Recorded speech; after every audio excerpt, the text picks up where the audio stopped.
Us to assemble again today, this evening, this time of year.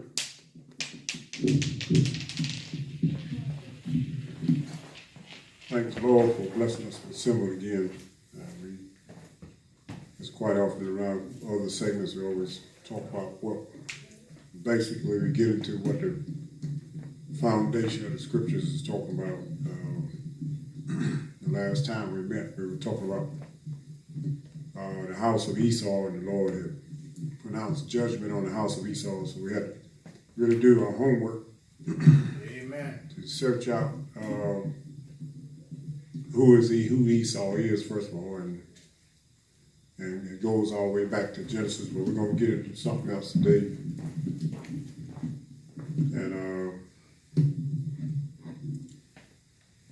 since this is around the time of with everybody celebrating Easter and everything, so we're going to go into some foundational truths. Oh, yeah. And see what scriptures is testifying about. So that's what I said, a lot of people are in the dark.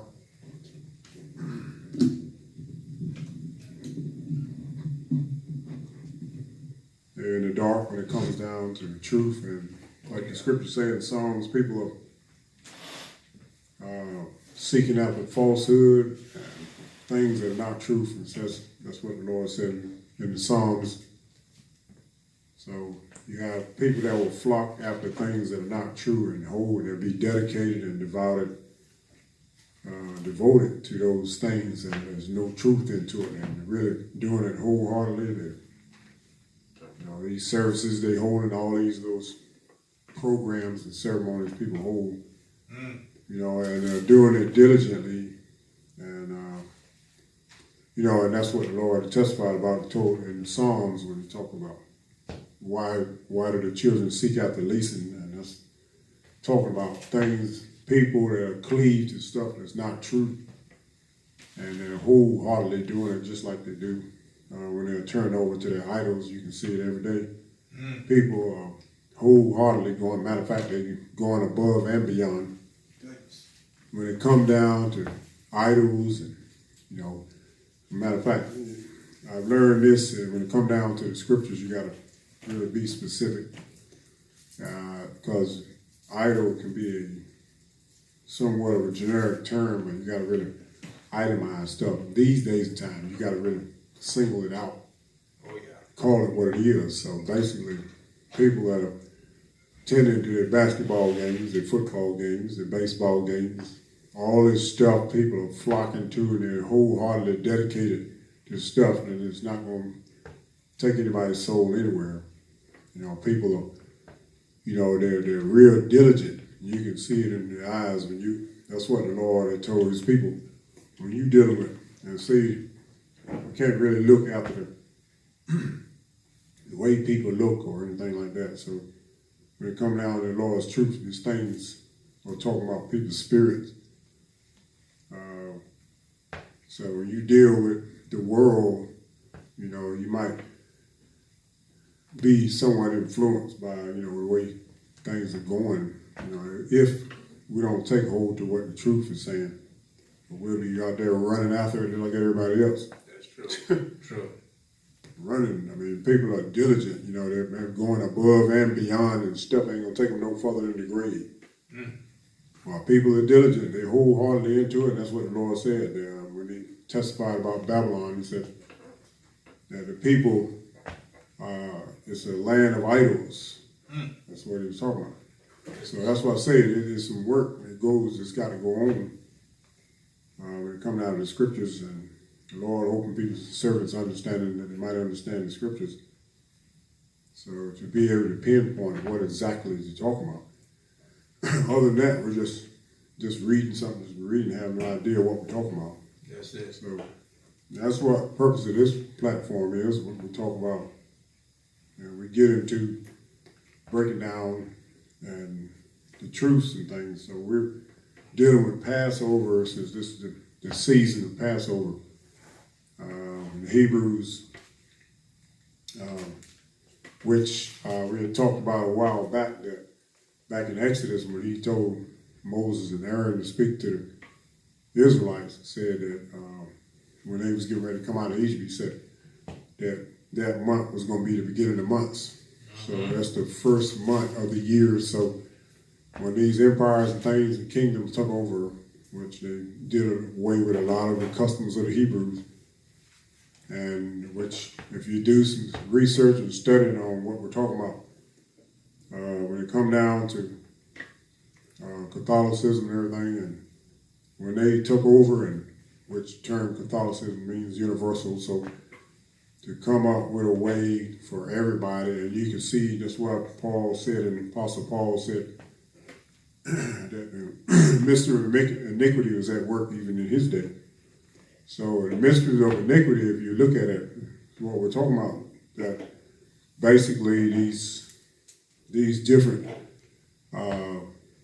religions and things are trying to get everybody under the same roof, and so that's part of the mystery of iniquity is and that's what the Catholic Church was to try to get all people under one common belief, and so that's what the term Catholic means. So when they did away with a lot of the Hebrews, and especially if you go back to the early church, so the early church, so when you even break down what we were talking about, so how the truth was translated came from Hebrew to Latin to Greek and then to English. So after passing through all those languages, so you get the early church when there wasn't no New Testament written. So you have to look at this, and that's what it was. The only thing they had was the law and the prophets and the Psalms,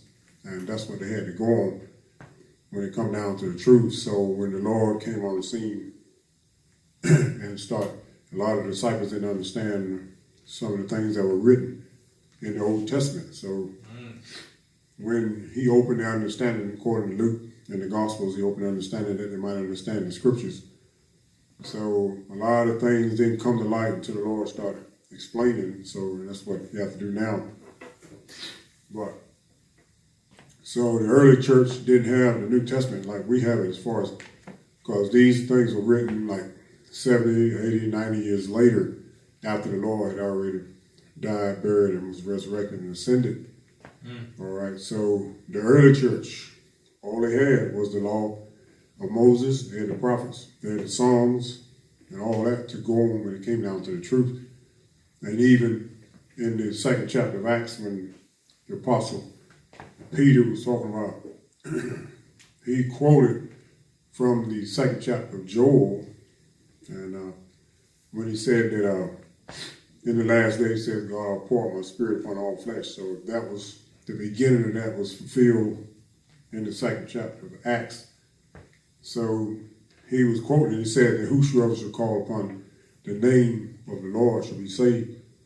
All right, so that now this is the question where you got a lot of people's misunderstandings out here now.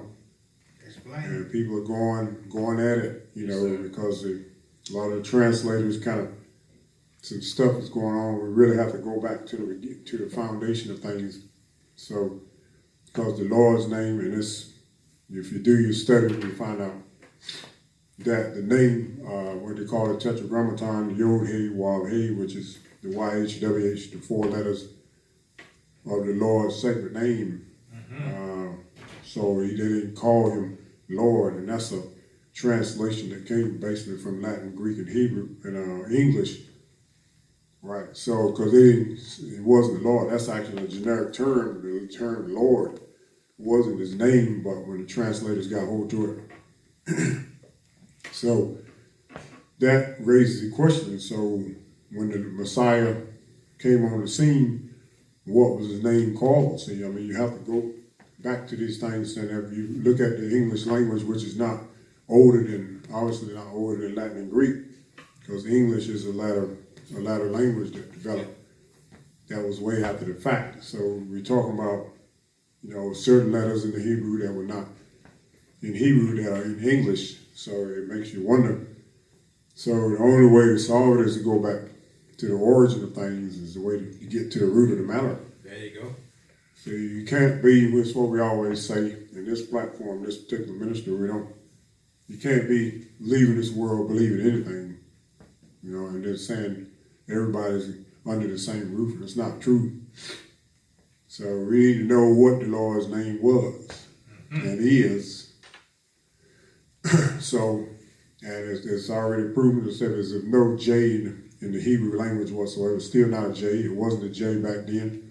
It wasn't a J in the Paleo Hebrew, which is the ancient Hebrew. And then what I understand, if you do your research, when they went through some of the captivities, like the Babylonian captivities and things, a lot of the Hebrew language changed. It was kind of changed as they went through these different captivities. So the ancient Hebrew, Paleo Hebrew, goes back to the time of Moses. Right, so when they had the four letter, what they call the tetragrammaton, so when they didn't have the vowel points were not implemented into that four letter word. Now you got the late day,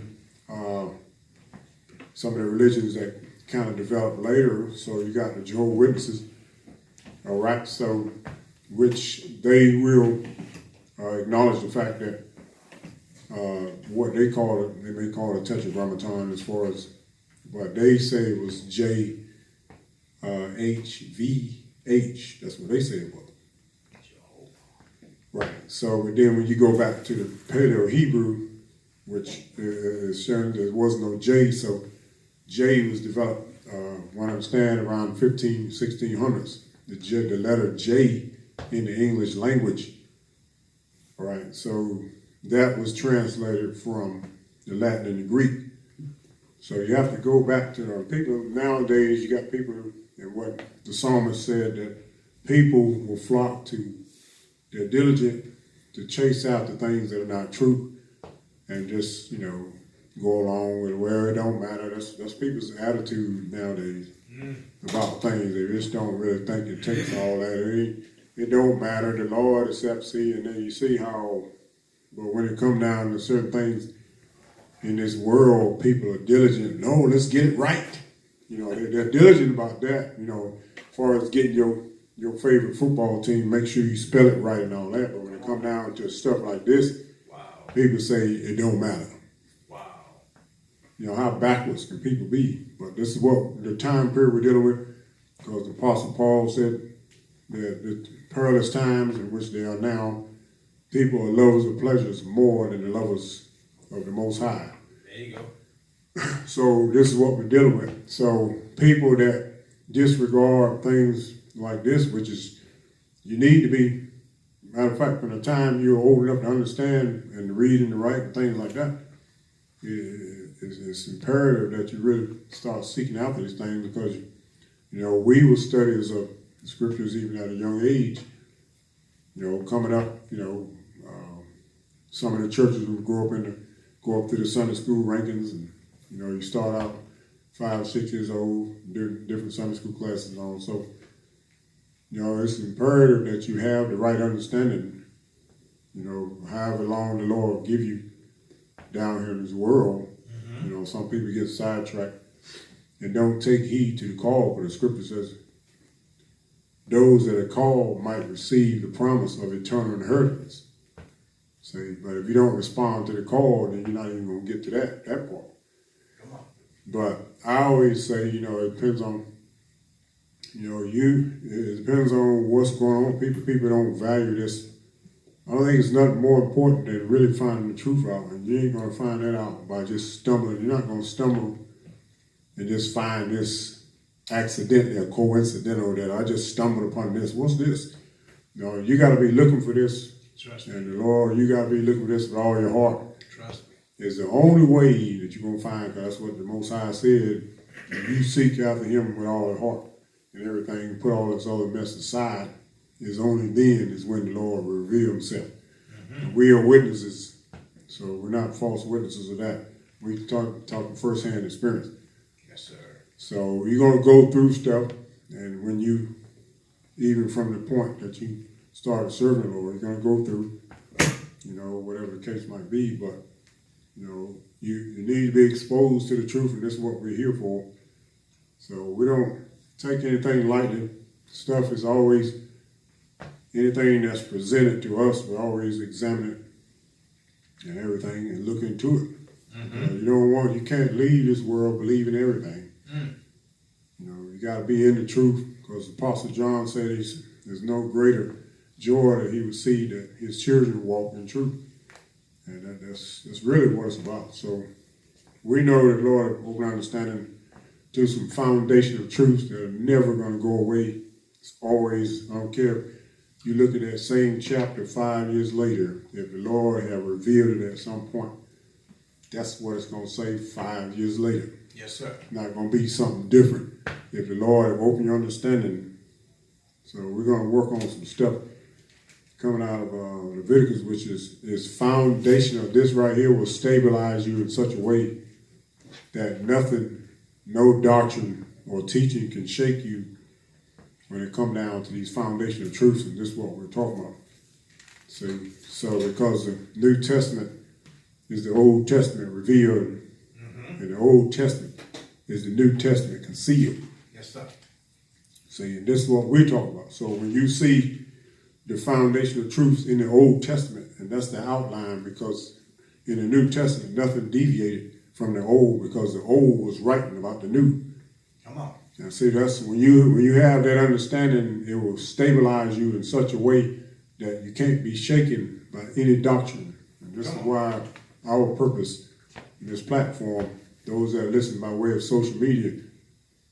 So we want to challenge you to examine some of these scriptures and see if it's so, because when you see what these teaching scriptures is teaching, when you're able to, by the Lord, to line this stuff up, then you'll have such a foundation that you can't be shaken. That's why it says, he told Timothy, he said, the foundation of Yahweh standeth sure.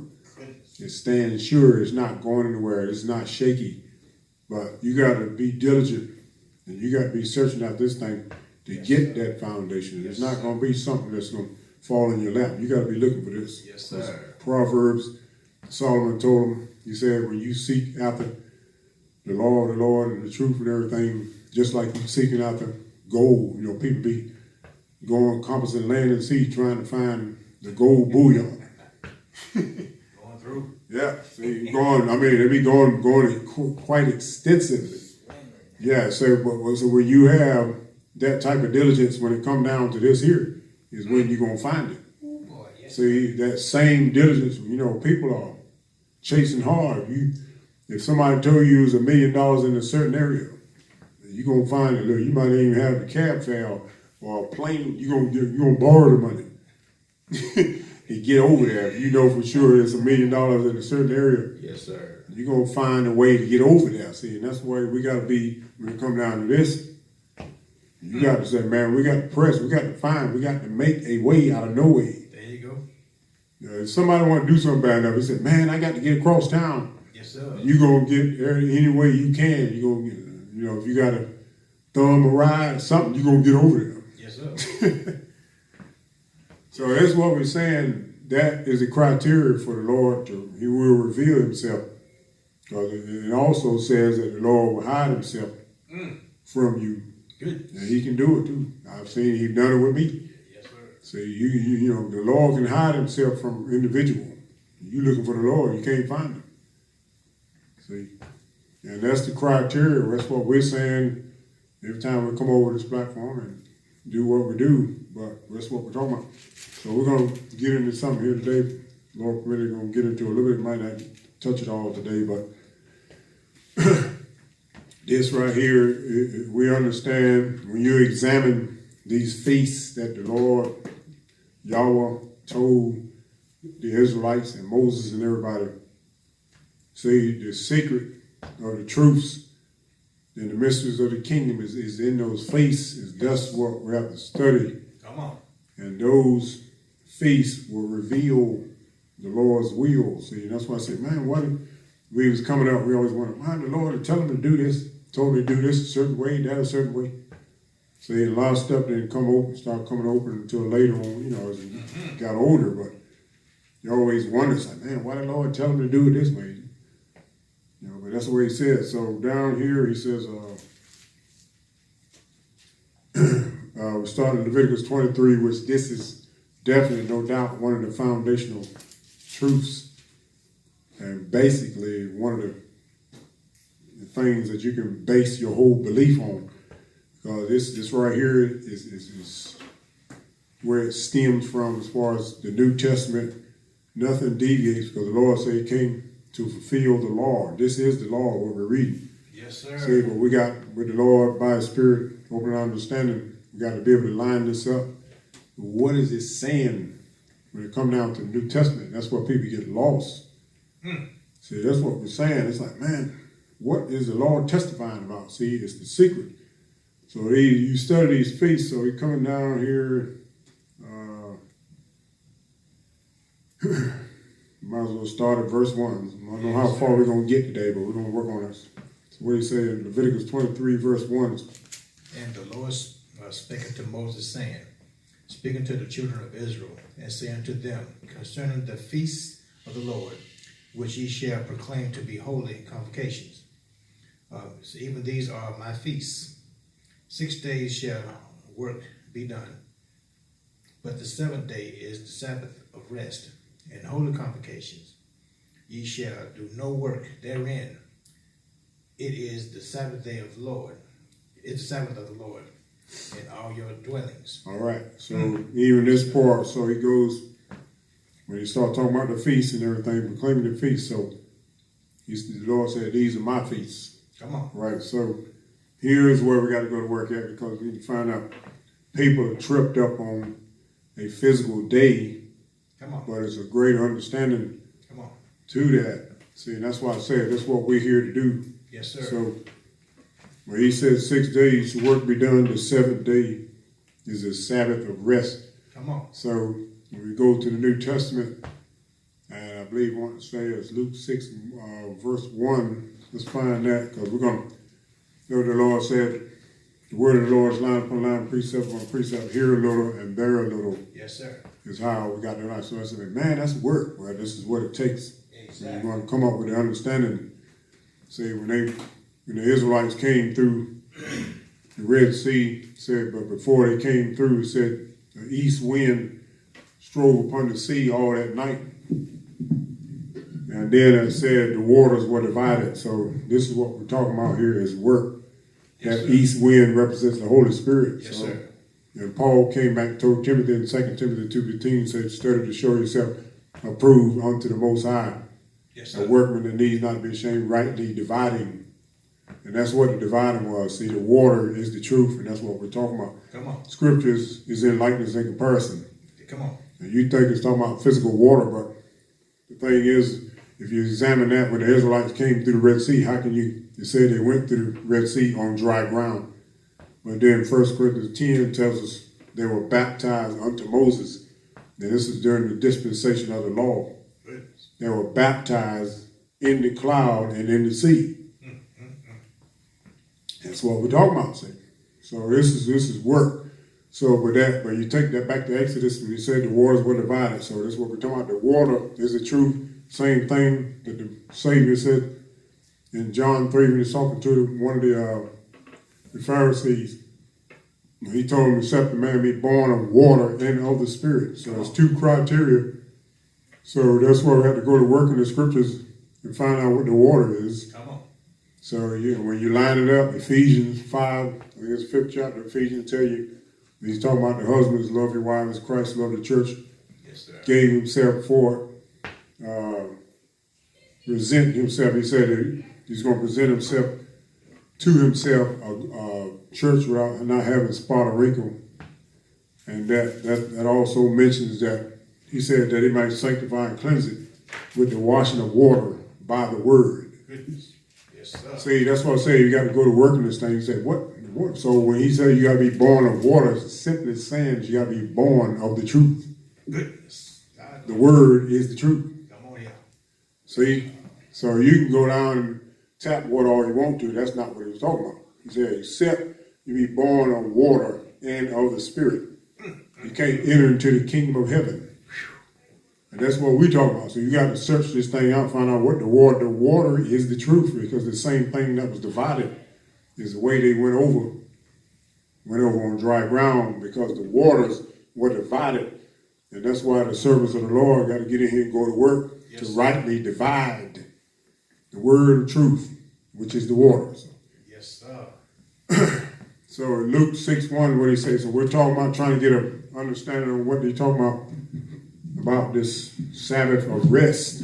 What he say in Luke 6:1?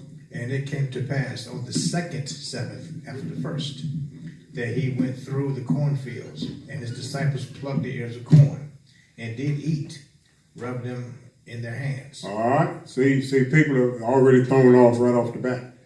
See, you got to understand, he said the first Sabbath represent the first dispensation. Come on. So he said on the second Sabbath after the first. See, people got to understand the language of the scriptures. Come on. He's revealing the truth right there. This rest that the Lord is talking about was the New Testament. Come on. See, because they back it up. He told them in Matthew 11:28, and he said, no man knows the Son, but the Father, neither knoweth any man the Father except the Son, and he to whomsoever the Son will reveal him. Yes, sir. And then that's when he came back and said, I think it's Matthew 11:28, and he said, come unto me, all you that labor. And he's not talking about you working at Walmart. Come on, yeah. See, labor and are heavy laden with sins and burdens is what he's talking about. Good. And I will give you rest. So on the second Sabbath after the first, he went through the cornfield because there's labor involved. This labor, that corn represents the doctrine. Come on, yeah. See, he said, but he said they did rub the ears, rubbing them in their hands. So then the Pharisees were tripped up because they say you ain't supposed to be doing no work on the Sabbath. But this type of work is what he was talking about, the second Sabbath after the first. Come on here. That they went through the cornfields. Man. And he said they did eat them, rubbing them in their hands. So it's labor involved, and the servant that labors, you got to eat for himself. Come on, yeah. Come on. And that's what we're talking about here. See, he said they did eat the corn, rubbing them in their hands. So it's labor involved. The person that's ministering the gospel got to eat for himself as well. You got to eat. Yes, sir. You got to eat this right here. This truth right here is some good corn. Come on, yeah. But it's work involved. See, the Lord, you look at the way the Lord in creation, everything involves work. Come on. You know, if them squirrels don't come out of them trees and find that food that they buried or whatever, they ain't gonna eat. Come on. See, the birds got to go searching out and do what they got to do to get the feed and do what they got to do. So everything involves labor here. Everything. So that's why I say people that don't feel like they got to do anything is why they're gonna be sitting on the side of the highway where everybody else is going by. It's labor involved. Everybody got to get busy. Come on. And this right here is the greatest work it ever is right here. This is it. Yes, sir. So we're trying to get a greater understanding on what he's saying. When he says these are his feasts, so we need to go to work. So he said the 7th day is the Sabbath of rest. So when the Lord came, him and the disciples started to institute the New Testament, which was the greater light. Yes, sir. So that's why he said they went through the cornfields and did eat the corn, rubbing them in their hands. But that occurred on the second Sabbath after the first. So we're talking about 2 dispensations here. Come on here. So the rest that the Lord, it still applies to the New Testament church as far as the Sabbath of rest, because he came back in the Hebrews and said the same thing. There remains a rest to the people of God. That same rest that the Lord was proclaiming when he come down to usher in the New Testament. That's what we're saying. So that still applies as Holy Convocation, which is basically saying it's going to be it's a ceremonial thing that kept. He said it's going to be kept in all your dwellings. Mm-hmm. So he's telling us to cease from our own works. So we got to get an understanding of what he's talking about. Come on. He said in Hebrews 3 and 4, when he said he has entered into the Lord's rest, Yahweh's rest must cease from his own works as the Lord Yahweh did from his. Come on. Right. So that's talking about the works that we got to cease from is cease from sin. Come on, yeah. Come on. So that's why he said, come unto me, all you that labor and are heavy laden. See, the labor he's talking about when we in the works of sin is what we're talking about. He's saying that's the one you got to retire from. Because Peter came back in 1 Peter 4 and said, he that have suffered in the flesh have ceased from sin. See, it's a type of suffering involved, abstaining from stuff that you were engaged in at some point in your life. So when he says, he that have entered into his rest has ceased from his own works. Yes, sir. So this is what he's saying. You should do no manner of work on the Sabbath. So, and see, we understand the law had a shadow of good things to come. Yes, sir.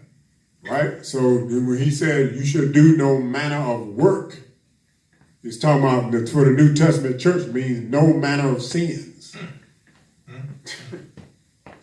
No, we ain't even getting past the first verse on this one. Like I said, we have to pick this up because it's quite extensive. This chapter alone, there's so much revelation knowledge in it. Yes, sir. So the first thing when it came down to the feast was the Sabbath. He said the Sabbath of rest. Yes, sir.